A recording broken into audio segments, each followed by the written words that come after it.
پھر جو دوسرا جو جیسے میں نے شروع میں عرض کی کہ جو سب سے بڑا میں سمجھتا ہوں اس کے بعد جو ہوا ہے ہماری سیڈنٹری لائف, وہ اس سیڈنٹری لائف میں یہ ہے کہ آپ کی پروفیشنل ریکوائرمنٹس ایسی ہیں کہ آپ صبح سے شام تک کام کر رہے ہیں, دفتر میں ایک کرسی پہ بیٹھے ہوئے ہیں, کوئی ایکسرسائز نہیں ہے, کوئی واک نہیں ہے, کوئی جاگ نہیں ہے, کوئی آپ جم نہیں جا رہے, کوئی سپورٹس نہیں کھیل رہے. اب سپورٹس اور جم نہ صرف آپ کے فزیکل ہیلتھ پر, آپ کی مینٹل ہیلتھ کے لیے بھی بہت امپورٹنٹ ہے. تو وہ مینٹل ہیلتھ لنک کرتی ہے آپ کی فزیکل ہیلتھ کے ساتھ. تو اگر میں کوئی دو بہت امپورٹنٹ چیزیں اگر ڈیلینیٹ کروں تو وہ تو یہ ہیں, یہ دو چیزیں تو ہیں کہ آپ کیا کھا رہے ہیں اور آپ اس جو کچھ اسٹائل موڈیفیکیشن. اور پھر جو نیکسٹ چیز میں سمجھتا ہوں جو یہ اسٹریسفل لائف ہے, یہ اس کے جو اکنامکس کے جو فیکٹرز ہیں وہ بھی بہت کنٹریبیوٹ کرتے ہیں, کیونکہ وہ پھر آپ کو سائیکولوجیکلی بہت ساری چیزوں میں افیکٹ کرتے ہیں. اور تو میں سمجھتا ہوں کہ اس دور میں, اور یہ ہمارا شاید اس ریجن کا یا اس ملک کا نہیں, یہ گلوبل مسئلہ ہے کہ ان ٹائمز میں اپنے آپ کو سائیکولوجیکلی ہیلدی رکھنا یہ ایک بڑا مشکل ہو گیا, بڑا چیلنج ہو گیا. یہ 21st سینچری کا سب سے بڑا چیلنج میرے خیال میں اپنے آپ کو سائیکولوجیکلی فٹ رکھنا. تو اس میں میرے خیال میں پھر بات وہیں آ جائے گی کہ جو بیسک سے سٹارٹ کریں, جو کچھ آپ کھا رہے ہیں اس کو دیکھیں کہ وہ کتنا ضرورت سے زیادہ ہے, اور وہ اس کو جو کچھ آپ کھا رہے ہیں اس کو ہضم کر رہے ہیں آپ پراپرلی. اور میرے خیال میں یہ 2-3 بیسک وجوہات ہیں جو جس کی وجہ سے پھر ظاہر آپ کے ڈرگس پہ ریلائنس ہو جاتا ہے. پھر آپ اس کے ساتھ بہت سارے ایسے میڈیکیشن لے رہے ہوتے ہیں جن کے سائیڈ ایفیکٹس آپ کو پتہ نہیں ہوتے, اور تو وہ پھر سارا ایک ویشس سائیکل ہے. جی تو پھر وہ you end up on the bed. Doctor صاحب, بہت سارے لوگوں کو اسپائنل پرابلمز ہیں, ڈسک کے پرابلمز ہیں, ڈسک پروٹریونز ہیں, جی ان میں سیاٹیکا ہے. جی یہ آج کل یہ بھی بہت زیادہ ہے نا, اس کے بارے میں آپ کیا کہیں گے؟ دیکھیں جی, میں ایک آپ کو فیکٹ بتاؤں کہ لو بیک ایک ہم اسے کہتے ہیں اپنی زبان میں. زکام کے بعد یہ جو کامن فلو ہے, اگر انسیڈنس دیکھا جائے اور ایپیڈیمیولوجیکل اسٹیٹسٹکس دیکھے جائیں تو آپ کو پتہ چلے گا کہ یہ جو لو بیک ایک ہے یہ سب سے کامن پرابلم ہے فلو کے بعد. اب فلو کتنا کامن ہے, ہر ایک آدمی کو, اور مطلب ایک سال میں آپ 2 یا 3 ایپیسوڈ فلو کے ہر انسان کو ہوتے ہیں. اب ہم جب لو بیک ایک کو دیکھتے ہیں کہ امیڈیٹلی مطلب اسٹیٹسٹیکلی یہ نمبر 2 پرابلم ہے کہ اتنا کامن ہے, تو ہر دوسرے تیسرے آدمی کو وہ ونس ان ایئر وہ یا ٹوائس ان ایئر وہ یہ لو بیک کو ایکسپیرینس کرتا ہے. پھر لو بیک کو ہم ڈیلینیٹ کرتے ہیں کہ لو بیک ایک کیسا درد ہے. آیا یہ درد کمر سے شروع کے ٹانگوں میں جا رہا ہے, اگر ٹانگوں میں جا رہا ہے تو اس کے ساتھ کوئی ٹانگوں میں کمزوری بھی لا رہا ہے, تو اس کو ہم میڈیکل کی زبان میں ہم کہتے ہیں کہ ریڈیکولوپیتھی کے ساتھ کوئی نیورولوجیکل ڈیفیسٹ ہے کہ نہیں ہے. ان ساری چیزوں کو دیکھ کے پھر ہم علاج کی طرف ان سب فیکٹرز کو دیکھ کے کرتے ہیں. آپ کا سوال کہ یہ کیوں زیادہ ہو رہا ہے, تو وہ جو ہم نے شروع میں بات کی اسٹریسفل لائف, وہی جو 3-4 بڑے فیکٹرز ہیں میں سمجھتا ہوں. اور پھر ہمارا یہ جو بے دریغ استعمال ہے گیجٹس کا, جس میں یہ ہمارے آئی فون, یہ موبائل فونز اینڈ یہ ساری چیزیں, تو اس میں بھی ہم پوسچرز کا اپنا خیال نہیں رکھتے. ہم اپنے اٹھنے بیٹھنے کا نہیں خیال رکھتے کہ بیٹھ رہے ہوئے کیسے ہیں, تو ہم اپنی پوزیشنز کا خیال نہیں رکھتے. انسان بیسیکلی واحد جانور ہے جو ورٹیکل سپائن کے ساتھ چلتا ہے. باقی جانور جو ہیں وہ زمین پہ ہاریزونٹل سپائن کے ساتھ چلتے ہیں. تو ہم پرون بھی ہیں اس کے ساتھ, ان انجریز کے ساتھ. تو اگر ہم اپنی سپائن کے پوسچرز کا خیال نہیں رکھیں گے بیٹھنے میں, اٹھنے میں, لیٹنے میں, اور ہم لمبے گھنٹے ان موبائلز کا اور ان چیزوں کا استعمال کریں گے, جیسا ڈاکٹر صاحب آپ نے ابھی بتایا, ایسا ہی ینگسٹرز میں سیاٹیکا بہت آج کل دیکھنے کو مل رہا ہے. تو اس کا کنٹریبیوٹنگ فیکٹر یہی نظر آ رہا ہے کہ پراپر باڈی پوزیشنز نہیں ہیں, آئی فون استعمال کرتے ہیں, دوسرے فونز یا آئی پیڈز, وہ ساری جو چیزیں ہیں اس کی وجہ سے لوگ اس بیماری میں مبتلا ہو رہے ہیں. تو آپ ان کو کیا میسج دیں گے کہ کیا کریں وہ؟ دیکھیں, ایک تو میرے خیال میں اب سائنس شاید پروف بھی کر رہی ہے کہ جو ہمارے اسکرین ٹائم ہے یہ جتنے بھی آپ کے موبائلز ہیں, جتنے بھی آپ کے یہ گیجٹس آپ یوز کرتے ہیں, اس کا اسکرین ٹائم ویسے بھی آپ کی مینٹل ہیلتھ کے لیے بھی اچھا نہیں, اس کو بھی لمٹ کریں.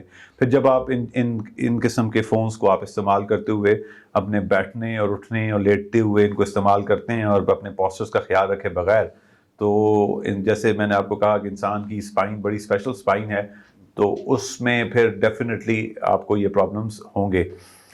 اور اس کے علاوہ بھی یہ ہے کہ اگر آپ سارا دن آپ کی کوئی فزیکل ایکٹیویٹی نہیں ہے, آپ کے اسپائنس کے ساتھ جو پیرا اسپائنل مسلز ہیں ان میں ان کی اسٹرینتھنگ نہیں ہوئی اور تو وہ ویک ہے, لوز ہوتے جائیں. تو ہاں, تو وہ ویک ہوتے جائیں گے. جب وہ ویک ہوں گے تو پھر یہ مائلجیاس ہوں گے.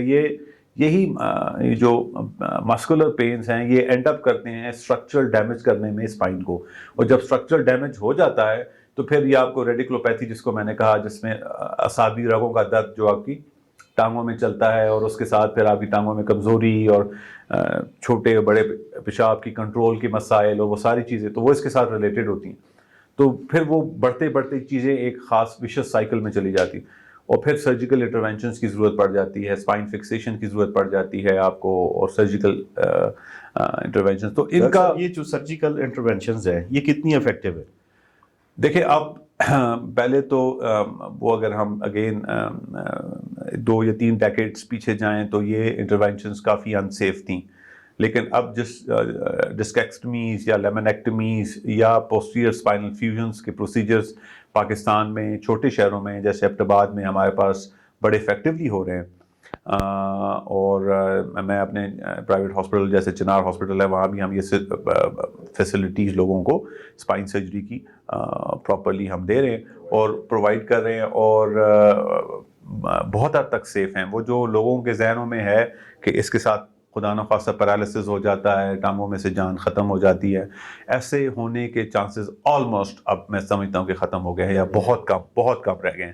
تو یہ کافی سیف سرجریز ہیں, لیکن یہ سرجریز جہاں انڈیکیٹڈ ہوں وہاں کرانی چاہیے. نان انڈیکیٹڈ سرجریز بالکل نہیں ہونی چاہیے, تب وہ نان افیکٹو پھر وہ افیکٹو ہو جاتی ہیں. اور وہ اگر آپ کو پراپر ضرورت ہو تشخیص جی تو وہ آپ کے کلینکل سمٹمز ہوتے ہیں, آپ کے ایکس ریز ہوتے ہیں, پھر ان کے اوپر اگر آپ کو ضرورت ہو تو پھر آپ کے ایم آر آئیز ہوتے ہیں. وہ سارا ایک پروسیس ہے. اگر آپ اس میں سے آپ کا سرجن, اسپائن سرجن اور اسپیشلائز اسپائن سرجنز ہیں آپ اویلیبل ہیں, ٹرینڈ لوگ ہیں, تو پھر میں سمجھتا ہوں کہ یہ کافی سیف سرجری ہے, کوئی ایسا پرابلم نہیں ہے. ڈاکٹر صاحب جیسا کہ آپ نے اپنی ٹریننگ ملیشیا سے کمپلیٹ کی ہے, اب اپنی ٹریننگ کے حوالے سے ہمیں کچھ ایکسپلین کریں گے, آپ کے اپنے ایکسپیرینسز.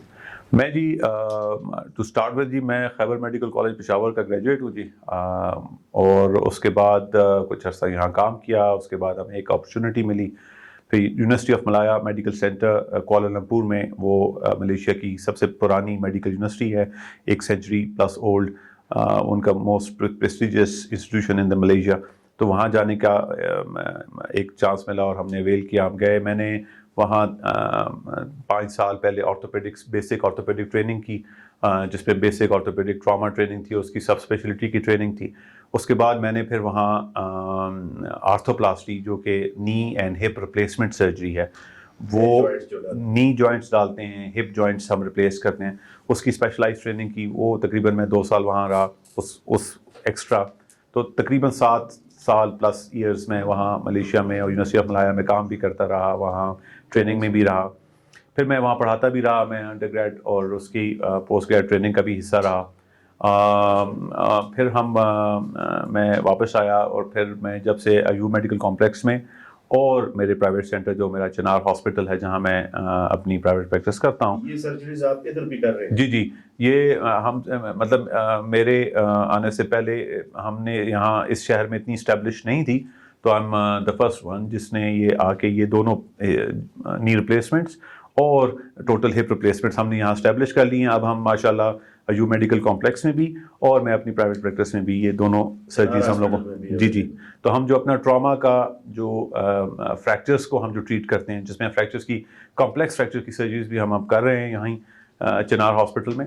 اس کے ساتھ ساتھ ہم نی اینڈ ہپ ریپلیسمنٹ مطلب گھٹنا اور کولے کی ہڈی کی ریپلیسمنٹ جو ہے, ٹوٹل ہپ ریپلیسمنٹ جسے ہم کہتے ہیں, وہ بھی ہم کر رہے ہیں.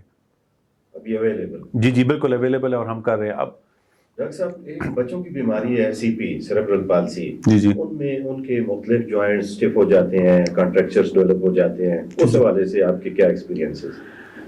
سی پی جی ایک بیماری ہے جس کو ہم کہتے ہیں کہ یہ ماں کے پیٹ کے اندر ہی بچے کو اس کے دماغ کو پرماننٹ ڈیمیج ہو جاتا ہے، جس کی وجہ سے اس کے جسم کا کوئی نہ کوئی حصہ یا پورا جسم افیکٹ ہو سکتا ہے. اس میں بہت ساری قسمیں ہیں، اس میں بہت ساری ٹائپس ہیں. بعض بچے بالکل بیڈ باؤنڈ ہوتے ہیں، بعض بچے اٹھ کے چل بھی سکتے ہیں سی پی کے. تو مختلف پریزنٹیشن ہوتی ہے. ڈیولپڈ دنیا میں یا جن سینٹرز میں کام کرتا رہا وہاں یہ ریہیبلیٹیشن کے اندر بھی سی پی کے اپنے اسپیشلائز سینٹر ہوتے تھے، اور سی پی کو پیڈیاٹک ٹیم بھی دیکھتی ہے، آرتھوپیڈکس ٹیم بھی دیکھتی ہے، پروسٹسٹ، جی بالکل ریہیبلیٹیشن کا اپنا سیٹ اپ دیکھتا ہے، ان کو پروسٹسٹ دیکھتا ہے، آرتھوٹسٹ دیکھتا ہے. تو یہ ایک کمبائنڈ مینجمنٹ کا ہوتا ہے. اور پھر سی پی کے اسپیشلائز سینٹر ہوتے ہیں جہاں اس قسم کے خاص بچے جن کو ہم اسپیشل بچے کہتے ہیں وہ ان سینٹرز میں جاتے ہیں اور ان کا کیئر ہوتی ہے. انفارچونیٹلی ہم ابھی اتنے اس دنیا کے اس حصے میں ہم اتنے ڈیولپ نہیں ہیں، پر اس فیلڈ میں ہم ابھی بھی بہت ساری چیزوں میں لیگ کرتے ہیں. لیکن لکیلی اب ایبٹ آباد جیسی جگہ میں ہمارے پاس پروسٹسٹ آرتھوٹسٹ بھی ہے، ہمارے پاس فزیوتھراپسٹ بھی ہیں، ہمارے پاس تو بیسک آرتھوپیڈک سرجنس بھی اویلیبل ہیں. تو ہم سی پی کے جو بیسک مسائل ہیں وہ دیکھ رہے ہیں. لیکن میرے خیال میں ضرورت اس وقت یہ ان چیزوں کی ہے کہ ایک اتنے بڑے ڈویژن میں کم از کم ایک اسپیشلائز سی پی سینٹر ہو جہاں یہ ساری سہولتیں اس قسم کے خاص بچوں کو ایک ہی چھت کے نیچے اویلیبل ہوں. میسج تو ہماری گورنمنٹ کے لیے ہے نا. جی بالکل. جی ایک سی پی سینٹر میرے خیال میں گورنمنٹ سیکٹر میں ہونا چاہیے. جی بالکل ہونا چاہیے. میں ایک پیراپلیجک سینٹر ہے جی یہ ملٹیپل جیسے اسٹروکس سی پی اس طرح کے پیشنٹس ہوتے ہیں، لیکن ہزارہ ڈویژن کے ایبٹ آباد میں میں سمجھتا ہوں جی وہ پیراپلیجک سینٹرز بھی جنرل ہو جاتے ہیں، اور اس میں بہت سارے ٹرامیٹک پیشنٹس بھی ہیں، ایڈلٹس بھی ہیں. سی پی چلڈرن جو ہے نا وہ سوسائٹی کے لیے اسپیشلی جو جن والدین کے ہاں وہ یہ بچے ہوتے ہیں ان کے لیے ایک بہت بڑا چیلنج ہے. تو ان کی ہیلپ کے لیے اگر سوسائٹی میں ایک بڑے شہروں میں جیسے ایبٹ آباد اس ڈویژن کا مین شہر ہے، اس میں کم از کم ایک سینٹر اسپیشلائز سی پی سینٹر ہونا چاہیے جہاں یہ سارے مسائل کم از کم ان والدین کو ایک چھت کے نیچے فیسلٹی ملے. ڈاکٹر صاحب جو سی پی چائلڈس کی ملٹیپل جوائنٹس اسٹفنس ہے، کانٹریکچرز ہیں، ان کا آپریشن کتنا افیکٹو ہے کہ along with 2-3 joints اس کا آپریشن کرنا چاہیے یا نہیں؟ سی پی کا جی ہم سی پی کے بچے کو ایز اے ہول دیکھتے ہیں. سی پی کے بچے کو ہم دیکھتے ہیں کہ اگر ایک سی پی کا بچہ ہے اور ہمیں وہ لگتا ہے کہ اس نے اٹھ کے نہیں چلنا، اس کا ایک اسکیل سسٹم ہے جس کو ہم کہتے ہیں GMFC. تو اس میں ہم ان کا موٹر فنکشنل اسکورنگ سسٹم ہے. جیسے ہم ان کی جنرل دیکھتے ہیں کہ ان کی کیا حال. اگر ایک بچے کی ہم یہ ایکسپیکٹ کرتے ہیں کہ اس نے چرپائی سے نہیں اٹھنا، تو اور اگر اس کو ہپ یا نی یا فٹ میں کنٹریکچرز ہیں، اینکل کنٹریکچرز ہیں، تو ہم اینکل اور نی کو اگنور کر سکتے ہیں، لیکن ہم ہپ کے کنٹریکچرز کو سرجیکلی ریلیز کر کے اس کی پیرینیل کیئر صفائی کے لیے ہم اس کو. اب ایک سی پی کا بچہ ہے کہ وہ ویل چیئر باؤنڈ ہے اور اس کی نی کنٹریکچرز اس کو مسئلہ دے رہے ہیں. تو اب آپریشن سے زیادہ ہمارے پاس یہ ٹاکسنز ہیں جس میں ہم بوٹولین ٹاکسن یا بوٹاکس کے انجیکشن ان کے مسل میں لگا دیتے ہیں، مسل کو ریلیکس کرتے ہیں اسپیسیفسٹی ریلیز کرنے کے لیے. پھر ہم ان کو بہت سارے یہ جو آرتھوٹکس جسے ہم کہتے ہیں جو سپورٹ کے لیے وہ چیزیں دے دیتے ہیں. تو سرجیکل کا رول، آپ کے سوال کا جواب میں سمجھتا ہوں کہ سرجری آرتھوپیڈک سرجری کا رول ہے لیکن کم ہے. یہ باقی سپورٹ سسٹم تو مطلب یہ نہیں ہے کہ ہم ایک سی پی بچہ ہے اور وہ بیڈ پہ لیٹا ہوا ہے اور ہم اسے ملٹیپل سرجریز کے تھرو گزارتے ہیں، اس کو ایٹ دی اینڈ فائدہ نہ ہو. کیونکہ یہ ایک پرماننٹ ڈیمیج ہے دماغ کو، ایک خاص حصے کو، جہاں پیدائش کے وقت، پیدائش سے پہلے یا امیڈیٹلی یا اس کے دوران اس کو ایک دماغ کے خاص حصے کو خون نہیں چلتا، اس سے ایک پرماننٹ ڈیمیج ہو جاتا ہے اور پھر وہ اس کے مطابق اس کی باڈی کا کوئی حصہ کام نہیں کر رہا ہوتا. تو ہم اس کو، یہ ایک پرماننٹ ڈیمیج ہے، ہم اس کو ریپیئر کس حد تک کر سکتے ہیں اور اس سوسائٹی میں کتنا فعال کر سکتے ہیں، تو اس کے مطابق ہم بڑا اچھا میسج ہے جو ہمارے ناظرین جی اس پہ عمل کر سکتے ہیں، خاص کر جو بچوں کی مائیں ہیں وہ ان کو، تاکہ وہ انڈرسٹینڈ کر لیں کہ آئندہ اس کی زندگی ہم کیسے اس کے ساتھ. جی پہلی بات تو میں سمجھتا ہوں ان کو یہ سمجھنا کہ ان کی ایکسپیکٹیشنس کو ریشنلائز کرنا، کہ ہم انہیں یہ بتائیں کہ یہ ایک ایسی بیماری ہے کہ اس کا اس حد تک علاج ہے، اور اس کو ہم پروگنوز کر سکتے ہیں، ہاں اس کو ہاں جی بتا سکتے ہیں کہ اس کا آؤٹ کم کیا ہوگا. جی جی جی. تو مطلب اسٹریٹ اوے ایک مریض کو سی پی کے ایک بچے کو آپریشنس کی طرف لے جانا اور ملٹیپل آپریشن کی طرف لے جانا، اٹ ناٹ وائز. وہ اس کی ریکوائرمنٹ کے مطابق ہے، ہر بچے کو اپنی ریکوائرمنٹ کے مطابق. ڈاکٹر صاحب ایک جو کامن چیز ہے جو ہمارے ناظرین کو دیکھنے والوں کو یہ اس کو کہاں سا یوٹیلائز کر سکتے ہیں، آرتھوپیڈک سرجریز کے ساتھ یا فریکچرز کے آپریشن کے بعد انفیکشن ہو جانا، جی جی جی، اس کو گھر میں کیسے ٹریٹ کریں یا اس کو گھر میں کیا پریونشن کر سکتے ہیں؟ اچھا، میں سمجھتا ہوں آپریشن کے بعد جو سب سے بڑا مسئلہ ہے ہمارا، جو کہ انفیکشن میں ایک کنٹریبیوشن اس کی بھی ہوتی ہے، وہ پیشنٹ کو ہم لٹا دیتے ہیں. مطلب آپریشن کے بعد پیشنٹ گھر گیا اور وہ 10 دن 2 ہفتے بیڈ پہ لیٹا ہوا ہے، اس کے زخم کو کسی نے نہ دیکھا ہے، نہ اس کو اٹھ کے بٹھایا ہے، نہ اس کو کھڑا کیا ہے، نہ آپ نے اس کو نہلایا ہے. ہم نے یہ اب جو لیٹسٹ ہم یہ بات کرتے ہیں، ہم پیشنٹ کو اس کے وونڈ کے ساتھ آپ بالکل نہلا بھی سکتے ہیں، اس کو ڈریس کرنے کا طریقہ بھی ہوتا ہے. انفیکشن ایک بہت بڑا ٹاپک ہے، اس میں یہ ہے کہ اگر ہم سٹارٹ کریں تو پیشنٹ کے فیکٹرز ہیں، سرجن کے فیکٹرز ہیں، جہاں وہ آپریٹ ہو رہا ہے وہاں اس کے فیکٹرز ہیں، یہ سارے کنٹریبیوٹ کرتے ہیں انفیکشن کو. لیکن گھر میں جو کر رہی، ہاں جی، وہ میں سمجھتا ہوں کہ پرسنل ہائیجین وہ بہت ضروری ہے. مطلب آپ ان کو بالکل بے شک اپنے معالج سے، اپنے سرجن سے اس کی اجازت کے ساتھ آپ پوچھیں کہ ہم کو کب نہلا سکتے ہیں. اب پیشنٹ کو 2 ہفتے نہ نہلانا بالکل ہی سائنٹیفکلی غلط ہے. تو آپ امیڈیٹلی بھی، میں اپنے پیشنٹس کو امیڈیٹلی نہانے کا میجورٹی آف ٹائم جن کے وونڈ اجازت دیتے ہیں ہم ان کو نہانے کا کہتے ہیں، ان کو اپنا باقی جسم صاف رکھنے کا طریقہ بتاتے ہیں. پھر میں ہفتے بعد مریض کا زخم خود دیکھتا ہوں، پھر ضرورت ہو ایڈمیشن کی یا اس کو کوئی انفیکشن ہو جائے تو اس کو ڈیل کرنے کے بھی طریقے ہیں. اور پھر ہمارے پاس یہ جو ہم بے دریغ استعمال اینٹی بایوٹکس کا کر رہے ہیں، اس سے ملٹیپل ریزسٹنٹ بیکٹیریا ڈیولپ ہو رہا ہے، جو کہ بہت پرابلم بنا رہا ہے ہمارے لیے ان قسم کی انفیکشنز کو ٹریٹ کرنے کے لیے.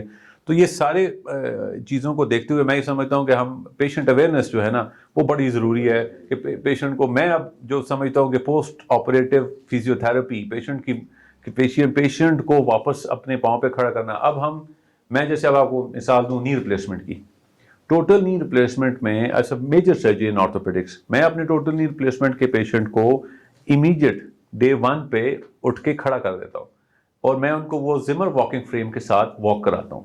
تو جو کہ ان نون ہے اس ریجن میں، اسپیشلی پیشنٹ جب ایک آپریشن ہو جائے تو ہمارا ایک جو دیسی کانسیپٹ یہ ہے کہ وہ مریض 2 ہفتے ہلانا نہیں ہے. تو وہ نہ ہلانے میں بہت ساری کمپلیکیشنز اور بھی انفیکشن کے علاوہ بھی ڈیولپ ہوتی ہیں، جس میں یہ ڈی وینس تھرومبوسس ہے، پلمونری امبولزم ہے، جو بڑی خطرناک ہو سکتی ہیں. تو اس لیے early mobility of the patient جو میں سمجھتا ہوں انفیکشن پریونشن کے لیے بھی اور بہت ساری اور کمپلیکیشن کی پریونشن کے لیے بھی بہت ضروری ہے.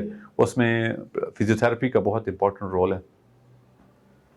ڈاکٹر صاحب آرتھوپیڈک سرجری اتنا وسیع ٹاپک ہے جس کو ہم مشکل سے ہی کور کر سکتے ہیں. ٹائم کی کمی کی وجہ سے آپ ہمارے ناظرین کو کیا پیغام دینا چاہیں گے؟ ایک تو سب سے پہلے میں سدا بہار ٹی وی کا بہت شکریہ ادا کرتا ہوں کہ انہوں نے مجھے بلایا. اور پیغام یہی ہے جی، بیسک جیسے میں نے جہاں سے بات شروع کی تھی، آپ ہیلدی کھائیں اور فزیکلی ایکٹیو رہیں. فزیکل ایکٹیویٹی میں سمجھتا ہوں کہ آپ کی کوالٹی آف لائف کو بہت امپروو کرتی ہے، اور اسپورٹس کھیلنا جو ہے وہ آپ کی مینٹل ہیلتھ کے لیے بھی بہت اچھا ہے. تو کسی نہ کسی اسپورٹس کی ایکٹیویٹی میں اپنے آپ کو انگیج کریں. اس ریجن کے لوگ، ہم ایک خوبصورت ویلی میں رہتے ہیں، آس پاس آپ کے پہاڑ ہیں، آپ بڑی اچھی ہائکنگ کر سکتے ہیں، آپ پہاڑوں پہ واک کر سکتے ہیں. یہ ساری فیسلٹیز آپ کو 20-25 منٹ کی ڈرائیو پہ اویلیبل ہیں، ان کو اویل کریں. اور میں سمجھتا ہوں ہیلدی رہنا ہی خوش رہنا ہے، اور لائف میں اچیو کرنا تو بہت سارے اچیومنٹس کے پیرامیٹرز ہیں، لیکن میرے خیال میں الٹیمیٹ یہی ہے کہ خوشی، جو ہیپینس ہے لائف ہے نا، اس کی وہ برٹن رسل کی کتاب ہے کانکویسٹ آف ہیپینس. تو میرے خیال میں خوشی کو اچیو کر لینا میرے خیال میں الٹیمیٹ ہے ان لائف. ڈاکٹر صاحب تھینک یو ویری مچ ہمارے چینل کے لیے اپنا قیمتی وقت نکالنے کے لیے. بہت شکریہ جی. Thank you very much for having me. ناظرین، آج کی اس نشست سے ہمیں کافی مفید معلومات ڈاکٹر عثمان شاہ صاحب سے ملی ہیں. میں امید کرتا ہوں یہ آپ کی روزمرہ زندگی میں کافی مفید ثابت ہوں گی. میرے آنے والے پروگرام تک اپنے میزبان ڈاکٹر شعیب حیدر عبداللہ کو اجازت دیجیے گا. اپنے